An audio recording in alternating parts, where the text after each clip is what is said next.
Hi everyone, welcome you all. In today's lecture, we will discuss the convolution theorem which is used to find the inverse Laplace transformation of a given function.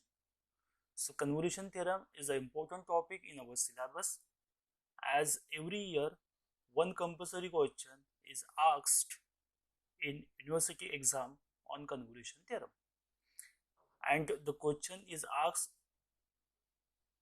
of the type that is solve the inverse Laplace transformation by using convolution theorem.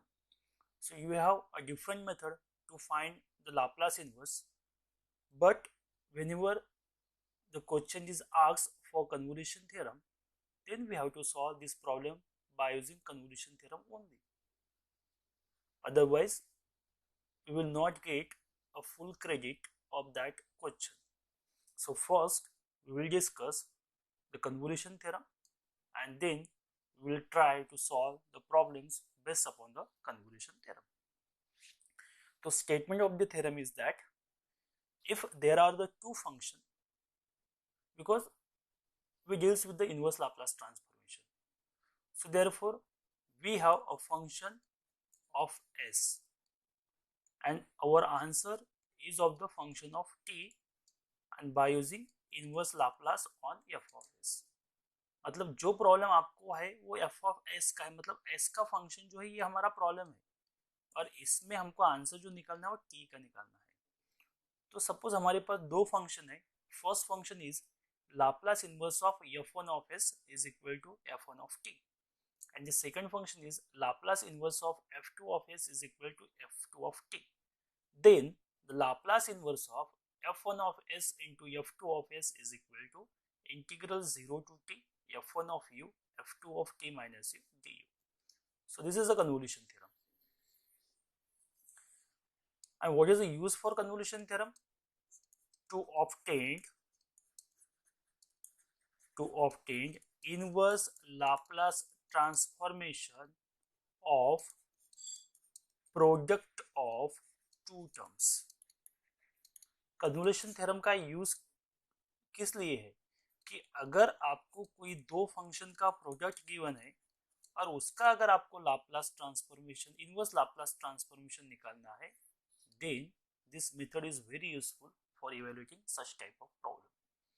तो ये formula जो है, ये statement आपको याद रखना है कि अगर कोई फंक्शन है, दो फंक्शन जिसका इनवर्स लाप्लास आपको मालूम है, तो अगर उनका प्रोडक्ट का अगर इनवर्स लाप्लास हमको निकालना है तो हमको ये फार्मूला यूज करना है. Integration 0 to t f1 of u f2 of, sorry, here the term is f2, f1 of u f2 of, you can interchange this, you can write also as f1 of t minus u and f2 of u. आप इसको interchange कर सकते हैं, मतलब यहाँ पे u की जगह पे मैं t माइनस यू रख सकता हूँ या t माइनस यू की जगह पे u भी रख सकता हूँ, तो भी कोई प्रॉब्लम में आपको डिफिकल्टी नहीं आएंगी, प्रॉब्लम वैसे भी सॉल्व होगा. तो ये थ्योरम यूज करके हमको क्या करना है, कुछ प्रॉब्लम सॉल्व करना है. तो इस स्टेटमेंट इतना ध्यान में रखो आप, और इसका यूज करके हम ये प्रॉब्लम सॉल्व करेंगे. So consider the first example. Obtain Laplace inverse. अगर आपको ऐसा प्रॉब्लम पूछते हैं कि ऑब्टेन लाप्लास इनवर्स, तो आप कन्वोल्यूशन थ्योरम का यूज कर सकते हैं या आप जो पार्शियल फ्रैक्शन की मेथड हमने यूज की थी उसका भी यूज कर सकते हैं. लेकिन अगर मैं इसके आगे लिख दूंगा कि by convolution theorem find the inverse Laplace, exam में भी ऐसे क्वेश्चन पूछते हैं, find the inverse Laplace by using convolution theorem. तो यहाँ पे क्या करना है, आपको कन्वोल्यूशन थ्योरम यूज करना है. तो हमारा एग्जांपल अभी इस टाइप का हो गया, obtain Laplace inverse by using convolution theorem. ठीक है, तो ये प्रॉब्लम क्या करेंगे, हम कन्वोल्यूशन थ्योरम से सॉल्व करेंगे. सॉल्यूशन. तो ओरिजिनल प्रॉब्लम में जो है हमको f ऑफ s गिवन है, क्योंकि ओरिजिनल फंक्शन कौन सा गिवन रहता है हमको लाप्लास इनवर्स निकालने के लिए, f ऑफ s, और हमको क्या निकालना है, f of t bye operating the Laplace inverse on that function. तो यहाँ पे जो प्रॉब्लम है, जो वैल्यूज है, वो हमारे पास s का फंक्शन गिवन होगा. देखिए यहाँ पर s का फंक्शन है और इसका क्या निकालना है, आपको इनवर्स लाप्लास निकालना है. तो हम कंसीडर करेंगे, consider f of s is equal to 1 upon s square plus e square.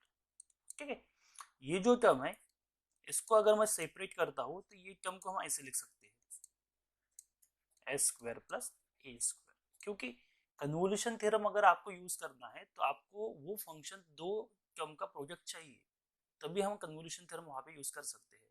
तो यहाँ पे ऊपर तो कुछ नहीं है लेकिन नीचे एस और एस स्क्वायर प्लस ए ये दो टर्म का प्रोडक्ट है, तो मैंने इसको सेपरेट कर दिया 1/s 1/s स्क्वायर प्लस ए स्क्वायर। तो यहाँ पे जो टर्म है इसको बोलेंगे हम f1 ऑफ s और इसको बोलेंगे f2 ऑफ s। ओके, इसको बोलेंगे f1 ऑफ s और इसको बोलेंगे f2 ऑफ s। अभी हमारा जो थ्योरम है वो क्या है कि अगर आपको दो फंक्शन जो मालूम है f1 of s and f2 of s, उसका अगर लाप्लास इनवर्स आप निकाल सकते हैं तो आप ये थ्योरम यूज कर सकते हैं। तो हम क्या ट्राई करेंगे, अभी हम ट्राई करेंगे कि जो हमारे पास f1 ऑफ s और f2 ऑफ s है उसके लाप्लास हम निकाल सकते हैं या नहीं। अगर उसके लाप्लास इनवर्स, तो उसके अगर लाप्लास इनवर्स आपको मिल गया तो प्रॉब्लम तो बहुत इजी हो जाएगा। तो हम फिर कंसीडर करेंगे पहली function, let f1 of s is equal to, ये है f1/s और इसका निकालना है हमको inverse Laplace. So inverse Laplace of f1 of s is equal to inverse Laplace of 1/s। अभी कैसे निकालना है, तो आपके पास एक फार्मूला होगा जो हमने लाप्लास में यूज किया था, पहला ही फार्मूला है कि Laplace of 1 is equal to कितना है 1/s। तो इसको अगर मैं शिफ्ट कर देता हूँ तो लाप्लास इनवर्स ऑफ 1/s कितना हो जाएगा 1। तो यहाँ पे तो डायरेक्ट मिल गया हमको आंसर, तो इसके आंसर आ गया 1। दूसरी टर्म देखेंगे, Laplace inverse of f2 of s which is equal to Laplace inverse of 1/s square plus a square equal to. और एक हमारे पास फार्मूला है, दूसरा फार्मूला अगर आप देखेंगे तो हमारे पास एक फार्मूला था लाप्लास ऑफ साइन 80। क्या रिजल्ट था हमारे पास a/s square plus a square. तो मुझे अगर ये टर्म चाहिए तो मैं क्या करूंगा, लाप्लास इनवर्स ऑफ मुझे चाहिए 1/s square plus a square. तो इधर की term as it is sine 80 और यहाँ पर a चाहिए आपको, तो a को मैंने कॉमन निकाल कर डिवाइड कर दिया, तो ये हो गया 1/a। तो हमने जो रिजल्ट यूज किया अभी, ये एक रिजल्ट है और एक रिजल्ट है। तो ये दो दो जो टर्म है ये सिर्फ मैंने किस लिए लिखा, आपको समझने के लिए, ये दो टर्म, अदरवाइज हमारा रिजल्ट ये है। तो ये दो रिजल्ट यूज किए हमने, तो यहाँ पे जो मिलेगा यहाँ पे a स्क्वायर ही है, तो यहाँ पे जो टर्म मिलेगी वो मिलेगी आपको साइन 80/a। ठीक है, तो थ्योरम में क्या है, अगर आपको दो फंक्शन का लाप्लास मिल सकता है तो वहां पे फिर क्या कर सकते हैं, हम कन्वोल्यूशन थ्योरम अप्लाई कर सकते हैं। ठीक है, तो ये जो टर्म है इसको मैं बोलता हूँ f1 ऑफ s का इनवर्स लाप्लास, इसको बोलेंगे हम f1 ऑफ t और इसको क्या बोलेंगे हम f2 ऑफ t। ठीक है, अभी हम कन्वोल्यूशन थ्योरम अप्लाई करेंगे क्योंकि कन्वोल्यूशन थ्योरम से हमको क्या करना है, प्रॉब्लम सॉल्व करना है। So therefore by convolution theorem, क्या होगा कन्वोल्यूशन थ्योरम से, कन्वोल्यूशन थ्योरम क्या है, Laplace inverse of f1 of s into f2 of s is equal to integral 0 to t f1 of u into f2 of t minus u du। ठीक है, अभी देखिए यहाँ पे जो टर्म है f1 ऑफ u मतलब एकदम सिंपल टर्म है और f2 of t minus u मतलब टर्म थोड़ी डिफिकल्ट हो सकती है। तो एक्चुअली ये जो लेना है ये आप पे डिपेंड करेगा। कन्वोल्यूशन थ्योरम में आप इसको इंटरचेंज भी कर सकते हैं, मतलब अगर मुझे f1 of u minus T, f1 के अंदर ये टर्म अगर लिखनी है और f2 के अंदर ये टर्म लिखनी है तो भी मैं लिख सकता हूँ, लेकिन ये किस पे डिपेंड करेगा आपको, ये प्रॉब्लम पे डिपेंड करेगा, प्रॉब्लम किस तरफ है। तो यहाँ पे जो टर्म डिफिकल्ट होती है ना, अगर सिंपल टर्म अगर आती है आपकी तो वो आप हमेशा f2 रखो, क्योंकि अगर f2 कोई कांस्टेंट होता है तो इसमें ये वेरिएबल रिप्लेस ही नहीं होगा। जैसे कि यहाँ पे देखिए, यहाँ पे कांस्टेंट हमारा f1 आ गया, f2 नहीं आ गया, तो अगर आप f2 यूज करेंगे तो यहाँ पे थोड़ी वैल्यू रिप्लेस होगी, मतलब टर्म्स कॉम्प्लिकेटेड मिलेगी आपको। लेकिन अगर यहाँ पे मैं 1 यूज करता हूँ तो मेरी टर्म क्या हो जाएगी, थोड़ी इजी हो जाएगी। तो इसी फंक्शन को मैं इक्वल टू ऐसे भी लिख सकता हूँ, इंटीग्रेशन 0 टू टी, अभी मैं इसको इंटरचेंज कर देता हूँ, f1 of t minus you, और इसको बोलता मैं f2 ऑफ u du। ये दोनों सेम ही है, दोनों का कैसे भी आप करेंगे तो आपका आंसर सेम ही आएगा।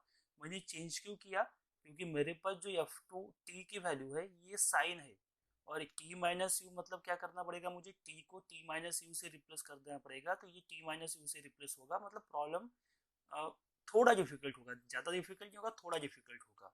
लेकिन अगर मैं इसको f1 के अंदर कंसिडर करता हूँ तो f1 तो कांस्टेंट है, क्योंकि ये t पे डिपेंड्स ही नहीं है। तो अगर मैं t को कुछ भी रिप्लेस करता हूँ तो 1 तो रिप्लेस होने का नहीं है, 1 को कर ही नहीं सकते हम रिप्लेस, क्योंकि 1 क्या है, कांस्टेंट टर्म है। तो इसलिए मैंने क्या किया, f1 थोड़ा इजी टर्म है ना, तो इसलिए इसके अंदर मैंने f1 डाल दिया, मतलब इसको f1 बोल दिया और इसको f2 बोल दिया। अभी इससे क्या होगा, आपका प्रॉब्लम थोड़ा इजी हो जाएगा। तो अभी यहाँ पे हम वैल्यू पुट करेंगे, तो 0 टू t। पहली वैल्यू है हमारी f1 of t। f1 of t की वैल्यू कितनी है, कांस्टेंट। अगर कांस्टेंट वैल्यू है तो आप कुछ भी रिप्लेस कर दो, आपका आंसर कांस्टेंट ही आएगा, मतलब 1 ही मिलेगा आपको हमेशा। और यहाँ पर f2 ऑफ u है, लेकिन आपके पास क्या है, f2 ऑफ t है। हमारे पास t है और हमको u चाहिए, मतलब t को किससे रिप्लेस करेंगे, हम u से रिप्लेस करेंगे। तो यहाँ पे है sine A T by A, तो यहाँ पे जो टर्म आएगी वो आएगी sine A U by A into T.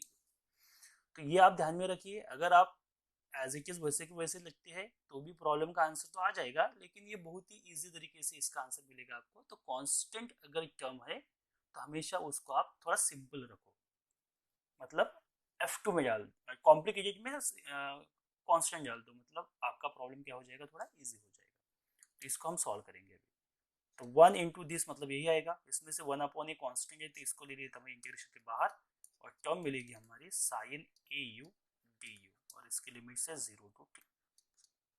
ठीक, अभी इंटीग्रेशन लेंगे हम, तो साइन का इंटीग्रेशन तो आपको मालूम है, बहुत ही इजी टर्म है। इंटीग्रेशन ऑफ साइन कितना रहता, माइनस कॉस, तो 1 upon A as it is. Sine का इंटीग्रेशन क्या रहेगा, माइनस कॉस ए यू, और इंटीग्रेशन में क्या आता, अपॉन में कोएफिशिएंट आता वेरिएबल का, तो यू वेरिएबल है तो यू का कोएफिशिएंट कितना है ए, और लिमिट कितनी है 0 टू टी। तो इसको मैं ऐसे लिख सकता हूँ, माइनस और ए को बाहर ले लेता मैं, तो माइनस 1 अपॉन ए हो गया ए स्क्वायर, और हमारी टर्म बची cos A you. Upper limit minus lower limit put करना है, तो अपर लिमिट है टी, तो ये हो गई कॉस ए टी, और लोअर लिमिट है 0, तो ये हो गया कॉस 0, तो which is equal to minus 1 upon A square cos A T, और कॉस 0 कितना होता 1। तो इसको हम ऐसे भी लिख सकते हैं, 1 अपॉन ए स्क्वायर मैंने पॉजिटिव कर दिया, और ये हो गया 1 माइनस कॉस ए टी। तो ये हो गया आपका आंसर। किसका आंसर है, इधर की टर्म कौन सी थी हमारी, लाप्लास इनवर्स ऑफ दो टर्म का प्रोडक्ट, मतलब 1 upon s s square plus ए स्क्वायर। तो ये हो गया हमारा फाइनल आंसर। इतना इजी हो जाएगा, प्रॉब्लम इजी है इसीलिए इजी हो गया, प्रॉब्लम हर बार इजी नहीं रहेगा, थोड़ा डिफिकल्ट भी हो सकता है, तो उस टाइप का भी हम एक प्रॉब्लम ले लेंगे। लेकिन प्रॉब्लम में आपको वही देखना है कि आपको डील्स कैसे करनी है, मतलब F1 और F2 में से एक पहले तो डिसाइड नहीं करेंगे हम, पहले तो वैसे के वैसे लिख देंगे, जो F1 है आपके हिसाब से, जो F2 है। लेकिन अगर कुछ दिखता है आपको कि जो कॉम्प्लिकेटेड टर्म है वो थोड़ी कॉम्प्लिकेटेड है, तो उसमें और कॉम्प्लिकेशन बढ़ेंगे, तो इसीलिए जो इजी टर्म है उसको कॉम्प्लिकेटेड के साथ डाल दो, और जो कॉम्प्लिकेटेड टर्म है उसको इजी के साथ डाल दो। तो इससे क्या होगा, प्रॉब्लम आपका जल्दी भी सॉल्व होगा, करेक्ट भी सॉल्व होगा, और आपको सॉल्व करने के लिए कोई डिफिकल्टी भी नहीं आएगी, जैसे इसमें किया है। एक और एग्जांपल ले लेंगे हम कन्वोल्यूशन थ्योरम का, और उसमें देखेंगे थोड़ा डिफिकल्ट प्रॉब्लम लेंगे। ये है second example, find Laplace inverse of this term using convolution theorem. तो अगेन कन्वोल्यूशन थ्योरम ही यूज करना है आपको, और कन्वोल्यूशन थ्योरम आपको याद रखना ही है, क्योंकि वो हमको स्टेटमेंट मालूम ही चाहिए, अदरवाइज हम यूज नहीं कर सकते।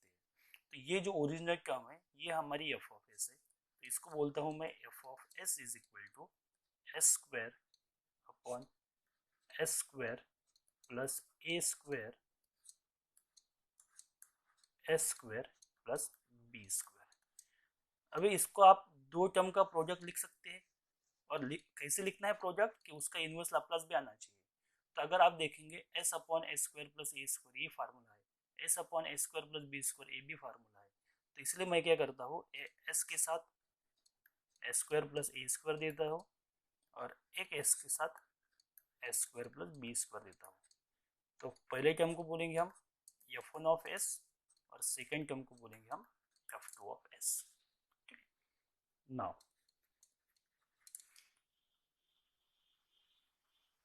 और यहाँ पे एफ वन ऑफ एस और एफ टू ऑफ एस की वैल्यू भी लिख देंगे हम। सो वेयर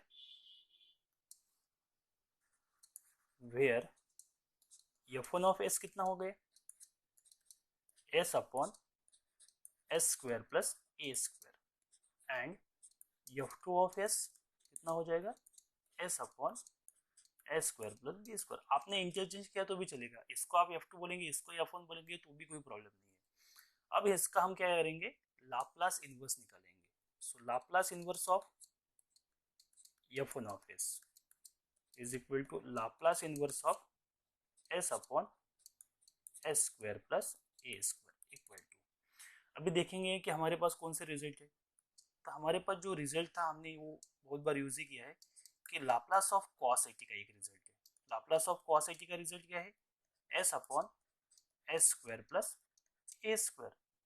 तो इसका यूज करके अगर मैंने लाप्लास को उधर शिफ्ट कर दिया तो ये हो गया लाप्लास इनवर्स। तो Laplace inverse of S upon S square plus A square equal to कितना हो जाएगा, ये हो जाएगा कॉस 80। तो ये हमारा रिजल्ट है और ये रिजल्ट हमको यूज करना है, इसीलिए ये जो टर्म है इसको मैं डिलीट कर देता हूँ क्योंकि हमको ये इस रिजल्ट का काम है। तो आप इसको और इसको कंपेयर कर दो, एस अपॉन ए स्क्वायर प्लस ए स्क्वायर सेम वही रिजल्ट है, तो इसलिए इसका आंसर क्या आएगा, इसका आंसर आएगा कॉस 80 और इसको बोलेंगे हम एफ वन ऑफ टी। दूसरा देखेंगे हम Laplace inverse of f two of S is equal to Laplace inverse of second है s upon S square plus B square. इसको और इसको ऑब्जर्व करो आप, नियर अबाउट सेम ही टर्म है, एस है एस है एस स्क्वायर है एस स्क्वायर है ए स्क्वायर की जगह पे फिर बी स्क्वायर है। तो आंसर में भी क्या आएगा, कॉस आएगा, ए की जगह पे सिर्फ बी आएगा, तो ये आएगा B T is equal to F two of T. ठीक है, और जो हमारा फंक्शन है ये दो फंक्शन का प्रोडक्ट है, इसलिए हमको कन्वोल्यूशन थ्योरम यूज करना ही है और ऑलरेडी आपको गिवन भी है कि आपको कन्वोल्यूशन थ्योरम से ये प्रॉब्लम सॉल्व करना है। तो अभी इशू क्या है कि हमने जैसे बोला था मैंने आपको पिछले प्रॉब्लम में कि जो इजी है उसको कॉम्प्लिकेटेड डाल दो और कॉम्प्लिकेटेड को इजी डाल दो, लेकिन यहाँ पे अगर आप दो फंक्शन देखेंगे ना तो दोनों फंक्शन सेम ही है, सिर्फ यहाँ पे ए है और यहाँ पे बी है। तो यहाँ पे कोई इजी नहीं है और कोई डिफिकल्ट नहीं है तो दोनों इजी है नहीं तो फिर दोनों डिफिकल्ट है। तो इसीलिए आप फार्मूले में अगर कुछ चेंज भी करेंगे तो भी आपको कुछ उसका फायदा नहीं होगा, जैसा ओरिजिनल प्रॉब्लम है वैसे ही आपका प्रॉब्लम बनेगा। तो इसीलिए हम यहाँ के क्या करेंगे, डायरेक्ट अभी यहाँ पे कन्वोल्यूशन थ्योरम यूज कर देते हैं। तो कन्वोल्यूशन थ्योरम हमको यहाँ पे अप्लाई करना है। सो bye convolution theorem, by convolution theorem. What is the convolution theorem? Laplace inverse of f1 of s into f2 of s is equal to integral 0 to t, क्या था हमारा f1 of u f2 of t minus u t। अभी इसको हम अगर आप यहाँ पे और यहाँ पे इसको इंटरचेंज कर दे तो कोई फर्क नहीं करेगा क्योंकि टर्म दोनों सेम ही है। वैल्यू पुट करेंगे लाप्लास इनवर्स ऑफ, इधर की वैल्यू कौन सी थी हमारी, S square upon S square plus A square and S square plus B square is equal to integral 0 to T F one of U. तो एफ वन ऑफ टी आपके पास है, सिर्फ टी को किससे रिप्लेस करना है, हमको यू से रिप्लेस करना है। तो यहाँ पे आ गया कॉस ए यू और दूसरा कौन सा है, एफ टू ऑफ टी है कॉस बी टी। लेकिन हमको क्या चाहिए, हमको चाहिए F two of T minus you. देखिए यहाँ पर आपको ध्यान से करना है, अगर आपका थोड़ा गलत हो गया तो पूरा प्रॉब्लम ही गलत हो जाएगा। यहाँ पे देखिए यहाँ पे जो टी है उसके जगह पे मुझे टी माइनस यू रखना है, तो यहाँ पे जो टी है वो बी का मल्टीपल है, तो इसीलिए t माइनस यू भी क्या आएगा, b का मल्टीपल आएगा। तो यहाँ पे cos of b as it is और t की जगह पे क्या रखना है हमको, t माइनस यू और ये आ गया d। तो अगर आपने सिर्फ b टी माइनस यू रख दिया, मतलब बी को सिर्फ टी से मल्टीप्लाई कर दिया और यू से नहीं करेंगे तो फिर पूरा प्रॉब्लम गलत हो जाएगा, तो इसलिए वो ध्यान में रखना है बराबर। अभी हम इसको सॉल्व करेंगे और देखेंगे कि क्या हो सकता है, अभी क्या आंसर आएगा हमारा। तो लेफ्ट हैंड साइड तो आपको पता है, तो लेफ्ट हैंड साइड में इक्वल टू कर देता हूँ आखिरी तक, और राइट हैंड साइड हम देखेंगे कि हमें आंसर क्या मिलेगा। सो विच इज इक्वल टू, अभी इसको मैं अरेंज कर देता हूँ, तो 0 to t cos A u पहली टर्म हो गई, और इसको बोलेंगे हम cos b t minus b u. अभी ब्रैकेट का फायदा क्या हुआ कि ये b दोनों को मल्टीपल आ गया, अगर गलती से आपने b एक ही टर्म को मल्टीपल ले लिया t को, तो फिर पूरा प्रॉब्लम गलत हो जाएगा। अभी देखिए यहाँ पे दो टर्म का प्रोडक्ट है और हमको इंटीग्रेशन निकालना है। तो जनरली अगर आपको इंटीग्रेशन में दो टर्म का प्रोडक्ट दिखता है तो आपको हमेशा एक बात याद रहेगी, इंटीग्रेशन बाय पार्ट्स करना है। लेकिन मैंने आपको हर बार बोला है जब भी पार्ट्स हम यूज करते हैं तब, कि इंटीग्रेशन बाय पार्ट्स में आपको ऐसी दो टर्म चाहिए जिसके एक टर्म का हम क्या निकालते हैं, डेरिवेटिव, और एक टर्म का निकालते हैं हम इंटीग्रेशन। इंटीग्रेशन तो कभी जीरो नहीं होगा किसी टर्म का, इंटीग्रेशन सिर्फ जीरो का ही जीरो हो सकता है, अदरवाइज हर टर्म के इंटीग्रेशन आते हैं। लेकिन डेरिवेटिव मतलब क्या है, प्रोसेस ऑफ डिफरेंशिएटिंग, मतलब उसमें कम होते जाएगा, मतलब कभी ना कभी तो जीरो आएगा। तो आपको ऐसी एक टर्म चाहिए कि जिसका डेरिवेटिव कभी ना कभी जीरो हो जाएगा। लेकिन अगर आप दोनों टर्म देखेंगे तो दोनों कॉस है, और कॉस के डेरिवेटिव क्या आएंगे, कॉस का माइनस साइन, साइन का कॉस, कॉस का माइनस साइन। तो कितना भी हम कैलकुलेशन करेंगे तो ये डेरिवेटिव तो जीरो नहीं होने वाले हैं, तो इसीलिए ये इंटीग्रल चलता जाएगा, ये सॉल्व करने के लिए बहुत डिफिकल्ट जाएगा। तो इसीलिए हमारे पास कुछ फार्मूले हैं एंगल्स के जो हम यहाँ पे यूज कर सकते हैं। तो फार्मूले का मैं यहाँ पे आपको पहले बेसिक बता देता हूँ कि वो फार्मूला कैसे आया, फिर बाद में जो फार्मूला हमको मिलेगा वो हम यूज करेंगे। तो हमारे पास एक फार्मूला है, आपने यूज भी किया होगा, कि कॉस ए माइनस बी का एक रिजल्ट है। तो कॉस ए माइनस बी का रिजल्ट क्या है हमारे पास, ये रिजल्ट है cos a into cos b plus sine a into sine b. ये रिजल्ट है हमारे पास कॉस ए माइनस बी का। और एक रिजल्ट है हमारे पास कॉस ए प्लस बी का। कॉस ए प्लस बी में क्या है, यहाँ पे cos a into cos b है, और यहाँ पर minus sine a into sine B है। रिजल्ट बराबर देखिए आप, अगर ए माइनस बी है तो एडिशन है, और ए प्लस बी है तो सब्ट्रैक्शन है। अभी इसको मैं अगर ए बोलता हूँ और इस टर्म को अगर मैं बी बोलता हूँ, तो cos a into cos B, मतलब मुझे ये टर्म चाहिए, पहली term cos a into cos B, मतलब ये टर्म मुझे नहीं चाहिए। तो ये ऑलरेडी पॉजिटिव और नेगेटिव है, तो अगर मैं दोनों का एडिशन कर देता हूँ तो प्लस माइनस क्या हो जाएगा, कैंसिल हो जाएगा। तो मैं इसको ऐड कर देता हूँ, तो इसको ऐड करने के बाद मुझे मिलेगा 2 cos a cos b is equal to cos a minus b plus cos a plus b, बराबर। क्योंकि इन दोनों को हमने ऐड कर दिया तो ये डबल हो जाएगी, और ये दो ऐड हो जाएगी, और प्लस माइनस ये तो कैंसिल हो गया। तो ये जो फार्मूला है ये हमको यहाँ पे यूज करना है। तो ये सपोज कॉस ए और कॉस बी, तो ये 2 है तो इधर 1/2 आ जाएगा। तो by using that result we have to solve, first reduce this integral and then try to solve this integral. So which is equal to, हम यहाँ पे लिखेंगे अभी, ये यहाँ पे कहीं पर 2 नहीं है तो ये 2 इधर आ जाएगा, तो मैं यहाँ पे 1/2 कर देता हूँ, और इंटीग्रेशन आएगा यहाँ पे 0 to t। तो ये वैल्यू हमारी ए की होगी और ये वैल्यू बी की हो गई। तो टर्म देखिए आप अभी कैसी है, तो पहली टर्म कौन सी है, कॉस ए माइनस बी, तो कॉस ए माइनस बी, तो इसको माइनस करना है, तो ये प्लस है तो ये माइनस हो जाएगा, और ये ऑलरेडी माइनस है तो माइनस माइनस ये प्लस हो जाएगा, बराबर। ये हो गया plus cos a plus B, A plus B मतलब ए और प्लस बी,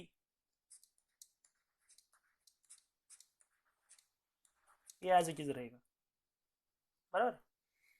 तो ये हो गया हमारा इसके एडिशन और इसके सब्ट्रैक्शन करने के बाद हमको ये मिल जाएगा। अभी इसके बाद हमको जो करना है कि मल्टीप्लीकेशन कर इंटीग्रेशन देना है इसका, तो इसको बोल देंगे हम डी यू, ठीक है। तो इसका हमको इंटीग्रेशन लेना है, और इंटीग्रेशन होने के बाद जो भी वैल्यूज मिलेंगे वो वैल्यू में लिमिट पुट करके हम उसका क्या निकालेंगे, आंसर निकालेंगे। तो 1/2 एज इट इज लिखेंगे हम। अभी इंटीग्रेशन विद रिस्पेक्ट टू क्या है, integration with respect to u है, बराबर है। तो ये जो टर्म है इसको हम थोड़े एडजस्ट कर देंगे पहले। तो 0 to t, पहली टर्म जो है इसको हम लिखेंगे कॉस ऑफ u की टर्म कौन सी है, ये दो टर्म है तो इसमें से मैं u कॉमन निकालता हूँ तो ये मिलेगा मुझे a plus b u minus B t, plus दूसरी टर्म में क्या होगा कॉस, इसमें इसमें u है तो ये हो जाएगा a minus b u plus B t, ऐसा मिलेगा। और ये इंटीग्रेशन विथ रिस्पेक्ट टू क्या है, u है, ठीक है। अभी इसको सॉल्व करेंगे, so which is equal to 1/2 as it is. अभी इंटीग्रेशन देना है हमको, तो cos, what is the integration of cos, इसका इंटीग्रेशन आएगा sine, sine of a plus b u minus B T upon क्या आएगा, कोएफिशिएंट ऑफ u, क्योंकि u से इंटीग्रेशन, तो what is the coefficient of u, that is a plus b, plus again cos है, cos का integration क्या रहेगा sign, यहाँ पर रहेगा a minus b u plus B t, और अगेन कोएफिशिएंट ऑफ u कितना रहेगा, यहाँ पे है a माइनस बी, और लिमिट जो है वो है 0 to t, क्योंकि डिफिनाइट इंटीग्रल है तो इसलिए हमको उसके बाद यहाँ पे लिमिट्स भी पुट करनी पड़ेगी, तो यहाँ पे हम लिमिट्स पुट करेंगे अभी। सो ये 1/2 को मैं एज इट इज रखता हूँ और इसको हम सॉल्व करेंगे। तो पहले तो हमको अपर लिमिट पुट करना है, तो अपर लिमिट क्या है t, और किसकी, u की, क्योंकि इंटीग्रेशन विद रिस्पेक्ट टू क्या है u है, तो u की जगह पे आपको t रखना है, तो थ्रू आउट रखेंगे आप ऐसे भी कर सकते हैं कि पहले टर्म में upper limit minus lower limit, दूसरे टर्म में upper limit minus lower limit, या हम ऐसे भी कर सकते हैं कि पहले अपर लिमिट रख दो पूरी और बाद में लोअर लिमिट रख दो। तो पहले अपर लिमिट में क्या करेंगे हम, जहां पर भी आपको u दिखता है वहां पे आपको t रख दो। तो पहली टर्म हमारे पास है साइन, तो ये मिलेगा मुझे a प्लस बी यू की जगह पे t minus B T upon ए प्लस बी, प्लस इसमें भी कर देंगे हम sine a minus b u, u की जगह पे क्या रखना है टी रखना है, टी प्लस बी टी, और नीचे क्या है ए माइनस बी। तो ये जो हो गई ये होगी हमारी अपर लिमिट, माइनस क्या आएगा लोअर लिमिट, तो लोअर लिमिट में क्या है जहां पर भी u है वहां पर 0 रखना है, तो जहां पर u है वहां पर 0 रखना है, तो पहली टर्म ये आ जाएगी again sine a plus B into 0 minus B T upon A plus B, और plus sine a minus B into 0 plus B T upon A minus B, ये ब्रैकेट कंप्लीट और ये पूरा ब्रैकेट कंप्लीट। तो हमने यहाँ पे पहले लिमिट पुट कर दी, और लिमिट पुट करने के बाद हम इसको इवेल्युएट करेंगे अभी और देखेंगे कि हमको क्या आंसर मिलेगा। सो विच इज इक्वल टू 1/2। भी देखिए यहाँ पर जो टर्म है यहाँ पे t से मल्टीप्लाई हो जाएगी, तो ये हो जाएगी प्लस बी टी और ये हो जाएगी माइनस बी टी, तो ये पहली टर्म तो कैंसिल हो गई, तो आपको मिलेगा यहाँ पे साइन, बची हुई टर्म है a T upon A plus b. इसमें क्या होगा, इसमें बी टी पॉजिटिव है और यहाँ पे बी टी निगेटिव है, तो ये भी कैंसिल हो जाएगा, तो यहाँ पे भी बचेगा आपको a t sine A T upon A minus b, बाद में निगेटिव मतलब माइनस आ गया, तो ये तो पहला 0 हो गया, तो ये हो गया हमारा यहाँ पे कंप्लीट है sine minus B T, sine minus B T upon ए प्लस बी, और प्लस माइनस माइनस ये हो गया साइन बी टी अपॉन ए माइनस बी, तो ये हमको मिल गया, ठीक है। इसके बाद भी एक फार्मूला आपको मालूम है अगेन कि sine of minus theta, sine of minus theta कितना होता, साइन ऑफ माइनस थीटा होता है माइनस साइन थीटा, यहाँ पे हमको यूज करना है, तो ये टर्म आएगी 1/2 इन ब्रैकेट, ये हो गया sine A T upon A plus B, और ये हो गया sine A T upon A minus B, minus बाहर आ गया तो साइन बी टी अपॉन ए plus B minus sine B T upon ए माइनस बी। गलती से इसको कैंसिल मत कर देना, क्योंकि ये साइन ए की देख रहे हैं आपको, लेकिन ये ए प्लस बी है, ये माइनस बी है, ये ए प्लस बी है, ये माइनस बी है, तो इसको कैंसिल करेंगे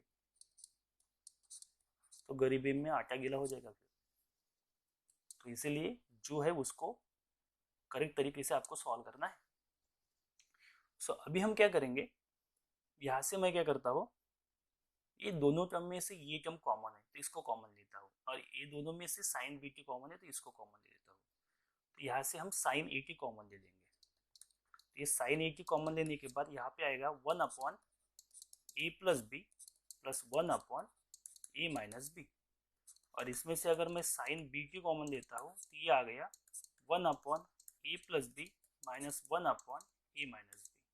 ठीक है, अब इसको सॉल्व करके देखो आप क्रॉस मल्टीप्लाई करके, 1/2, ये तो साइन ए टी हो गया, क्रॉस मल्टीप्लाई करेंगे तो क्या आएगा, ये ए माइनस बी और ये आएगा ए प्लस बी अपॉन में A plus B into A minus B कितना रहता, A square minus B square.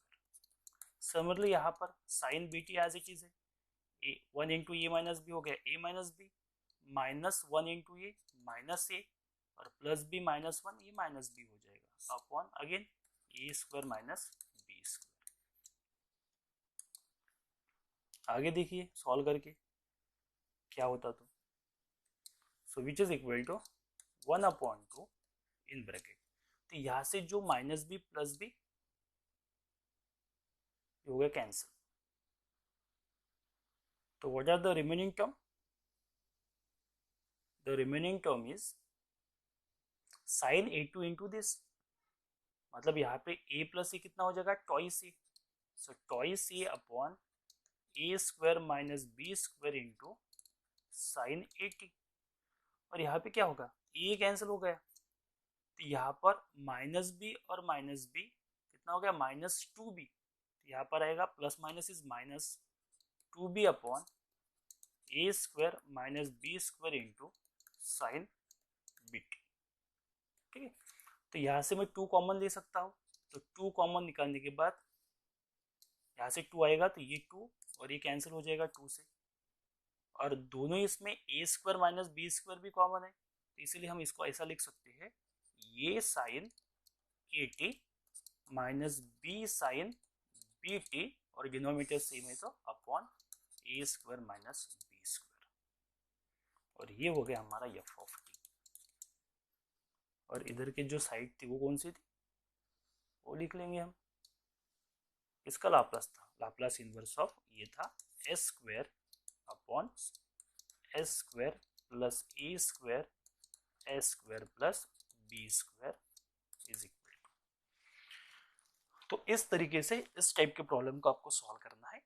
तो जब भी कन्वोल्यूशन थ्योरम का प्रॉब्लम आएगा तो आपको हमेशा फंक्शन को 2 फंक्शन के प्रोडक्ट में लिखना है, एक एक फंक्शन को f1 of s f2 of consider करके उसका पहले इनवर्स लाप्लास निकालना है और फिर कन्वोल्यूशन थ्योरम यूज करके उसको सॉल्व करके फाइनल आंसर निकालना है। तो प्रॉब्लम इजी है, अगर आप अच्छे से करेंगे तो बहुत जल्दी प्रॉब्लम सॉल्व हो जाएंगे, और इस टाइप के प्रॉब्लम एग्जाम में 100% आएंगे, आपको एक 4 या 5 मार्क का प्रॉब्लम मिलेगा ही इसमें से। सो कुछ प्रॉब्लम्स मैं वहाँ पे कुछ प्रॉब्लम्स आप क्वेश्चन पेपर और आपकी जो प्रैक्टिस बुक है उसमें से कंसीडर करके उसको ट्राई करो सॉल्व करने का, और कम से कम जो पुराने पेपर में कोई क्वेश्चन पूछे हैं उसको थ्रू आउटली सॉल्व कर दो, क्योंकि जनरली वही प्रॉब्लम हमेशा रिपीट होती है, दूसरा कोई प्रॉब्लम नहीं रहेगा, जो इसके पहले कुछ साल पहले पूछे होंगे वही प्रॉब्लम आपको एग्जाम में मैक्सिमम चांसेस उसकी है कि वही पूछेंगे। So thanks for watching.